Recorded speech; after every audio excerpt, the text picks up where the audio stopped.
Hello, আসসালামু আলাইকুম। আমি একটি অ্যাপ বানিয়েছি আল্লাহর ৯৯টি নামের।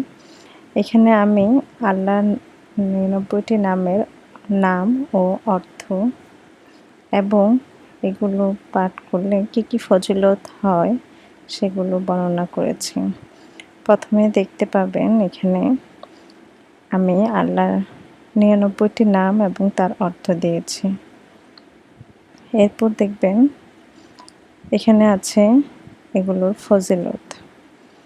এখানে প্রতিদিন পড়লে কি ফজিলত হতে পারে আমাদের সেগুলো বর্ণনা করা আছে। তো আপনারা এটা দেখতে পারেন। ভালো লাগলে অবশ্যই জানাবেন, রিভিউ দিতে ভুলবেন না।